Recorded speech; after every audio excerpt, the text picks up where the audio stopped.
Bismillah ar-Rahman ar-Rahim. Your Highnesses, Excellencies, distinguished guests, welcome. Welcome to you who have come from inside Bahrain, welcome to you who have come from all over the Arab world and the region, and welcome to you who've come incredible distances from the United States, from New Zealand, from all corners of the earth. We're very grateful you are here. There has never been a more urgent time for us to collaborate and coordinate. Dr. John Chipman, thank you so much for that introduction. It warms my heart. That was nearly 20 years ago that we spoke in London. And what has been built over the years has been a wonderful tribute to all of the great thinking, the minds, the challenges that the world has faced over this very interesting, but I think fundamentally transformative time. We were right in the middle of the peace dividend at the end of the Cold War, entering into the new world order where countries had broken, new vacuums were created, September the 11th was still on people's minds, to where we are today, pre-COVID, I would say, potentially with a fully functioning international order that has suddenly, after COVID, looked a little bit shaky. So, without further ado, I had accepted to speak before October 7th. And my subject matter that I was going to speak about was the global rules-based order. And I was going to specifically discuss CCPA and all of the great benefits and all of the dangers that associations and integrations such as that will play going forward in the international community. Well, October 7th happened. So now that the war is raging in Gaza, that must take precedence, and I must speak on it. It is a tough job, and many speeches have been given about the situation as it stands today. I had the honor of delivering Bahrain's speech at the Islamic Conference in the Kingdom of Saudi Arabia, ably organized, I must say. And this speech is going to be slightly different. This is not a positional speech with a regurgitated copy that keeps being repeated over and over again. So forgive some colorful language, potentially. Forgive some interesting language, potentially. But when I say it's a tough job, it can't be as tough as living under the constant bombardment of bombs in Gaza today, with no running water, no running sewage, no internet, no phones, and the lack of surety if you're going to wake up tomorrow or if you're not. This is an intolerable situation, and we must do everything in our power to stop it. Now, both in Islam and Judaism, the protection of innocent life is a duty and a moral responsibility. In the Quran, it says that the killing of an innocent, and an innocent is clearly defined as one who has not spread corruption in the land or committed murder, is akin to killing all of mankind. And in the Abrahamic faith, the saying is to save a life is to save all of mankind. How wonderful. Now, both sides in this conflict haven't lived up to that. And I think our condemnation must be to both. I condemn Hamas unequivocally. This is so everybody in the room can understand that I stand on the side of civilians and innocents and not on the side of political posturing. The attacks on October 7th, barbaric, were, how can I put it? They were horrific. They were indiscriminate. They killed women, children, elderly, did not matter.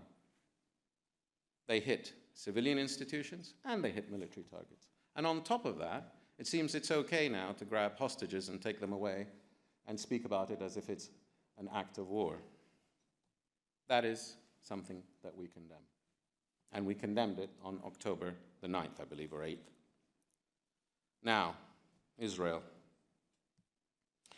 I unequivocally condemn the air campaign that resulted in the death of over 11,000 people in Gaza, 4,700 of which are children. Now, both of these actions have led to the death of innocents. Both of these actions did not save the entirety of mankind, and in effect are the equivalent of killing all of mankind. Both are reprehensible, both must stop, and both are a thing that we must deal with the greatest care moving forward, because what we need to do is to break this cycle.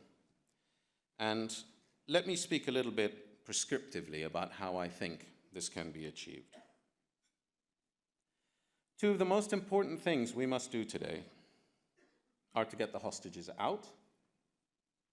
And in order to do that, we have read in open source that the state of Qatar is working alongside with its partners in the United States and in Israel and with Hamas to release hostages. In exchange, we read, this is not corroborated, for prisoners who are also held within the state of Israel. Now, this is to release women and children on both sides, non-combatants, innocents. And this, I believe, is one component of what will achieve a break in hostilities. You want to call it a ceasefire, you want to call it a pause, you can call it whatever you want. The intention is a break so people can take stock, people can bury their dead, people can finally start to grieve, and maybe people can start to ask themselves about the intelligence failure that led to this crisis in the first place. But let's get to that later. And the second thing that I think is needed is for the role of international law to be fully implemented in the conduct of war, and that is to allow the access of humanitarian aid. We have seen what has happened at the Shifa Hospital, Al-Quds Hospital, name it. Any facility that is caring for the weak, the young, and the sick. We need to be sure that we can provide them with medicine. We need to be sure that we can provide them with fuel so that they can run their machines, their incubators. We need to be providing the people of Gaza with food. And I genuinely believe that the only way to achieve this is to achieve this hostage trade as soon as humanly possible. So from this stage, I call on Hamas to release the hostages, the women and children who they hold hostage, in exchange, and I call on the Israelis to release the women and children they hold in exchange so that we can get some sense and a few days or weeks or months or maybe years of peace and calm. I don't think any Arab leader has called on Hamas to release the hostages. So it is a time for straight talking. It is a time where political positioning and actually the perpetuation of poisonous narratives, opposing narratives, must no longer be our methodology. We're all here to end this war. I don't care who started it. I don't care who will end it. I care that we all work together to make sure that it ends as quickly as possible.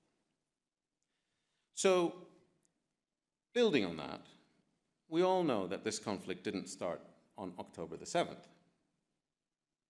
This latest escalation did, but the conflict has been an ongoing, open wound in the Middle East for the past 80 years.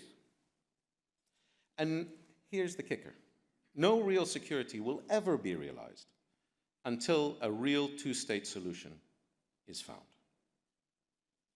So preserving this path to peace will demand strong leadership from us in the region and primarily from the great powers and specifically from the United States. We believe that the United States is indispensable in leading this process. So if that is the case, let's try and draw some red lines, somewhat along the lines of the Tokyo Declaration. And let me be extremely clear what matters to the Kingdom of Bahrain. There must be no forced displacement of Palestinians in Gaza, now or ever. There must be no reoccupation. There must be no reduction in Gaza's territory. And on the other side, there must be no terrorism directed from Gaza against the Israeli public. So that is very clear. Those are the red lines. And central to this, central to finding that two-state solution, is that the Palestinian people's hopes and aspirations must be at the center of any post-crisis governance.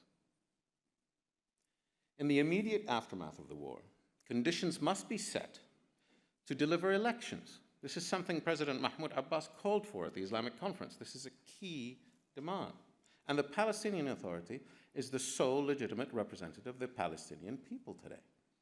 Listen to what he's saying.